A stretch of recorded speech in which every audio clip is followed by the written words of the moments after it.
All right, Talk MMA News here with Ryan Jimmo, the big deal.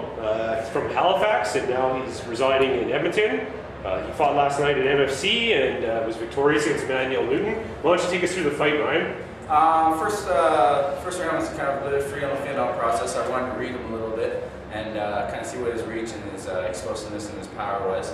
I knew I had to be looking for his wrestling, you know, when I was committing my technique, so I was kind of tentative a little bit until I felt his timing.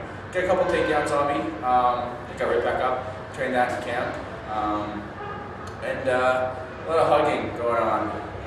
Not by my part, I didn't try to clinch up with him. I wanted to strike a little bit more. He's more of a wrestler, I'm more of a striker, so that's just kind of the way it works. As the fight progressed, I started opening up a little more of my techniques, and I felt I was really kind of dominating the fight after coming in the second round. I started opening up and throwing a little bit, and I was catching with some clean kicks. And I started taking control of the fight. Yeah, and the first round was kind of like 50-50. You could have called it a 10-10 round. The second round, you definitely midway through started throwing, and the third round was obviously yours. You were landing a lot. So that's 2 fights in a row now. It's gone to a decision, and your last fight against Marvin Eastman as well was a little controversial.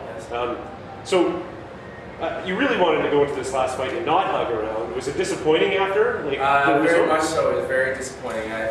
I wanted to strike. I've been working on my striking a lot, and he's primarily a wrestler. If you watch the fight, you'll see that I didn't try to clinch with him once. You know, it was always me committing to a punch, then he finished up. And unfortunately, it's really hard to get away from the clinch and not give up too much ground for a takedown or taking shots. So unfortunately, I didn't play the clinch game with him until the ref kind of broke us up. So I would definitely want to strike more and clinch a little less. Yeah. So you work out at Hayabusa now. Who are your training partners there? My training partners, Hayabusa, that's my main training gym. I'm training with Luke Harris, Jeff Montemaro,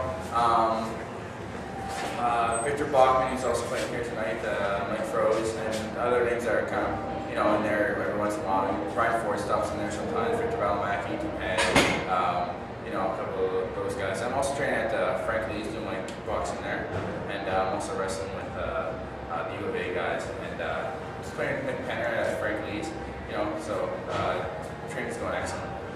So you had Nick Penner, 205er, who's also your training partner, win his fight last night. You had Dwayne Lewis winning his fight last night.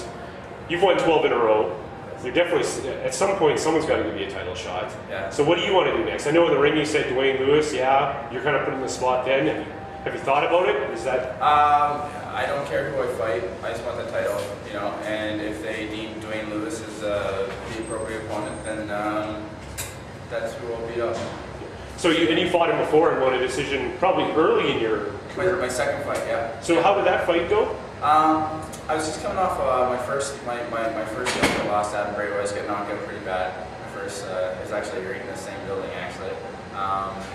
So I was a little tentative, and I didn't take the fight to Dwayne. I was being defensive and just cruised to a decision victory because I needed a W. So it was one-sided. I definitely won, but I didn't finish it. But Dwayne's a tough guy. He's a good athlete, so I know it'd be a good fight. But I think I'm technically a step above, and I think just a step better than him. So you look forward to a title shot against him because obviously you think you're going to win that one. Yeah, or actually, who I'd really like to fight for? I like being Mark bringing someone like like Chuck Liddell or Tito Ortiz or something like that. Give me something like that for a title shot. But I know if Dwayne Lewis is an opponent, they deem appropriate, and that's who I'll fight. And right now, I don't care who I fight. I'll fight just for him.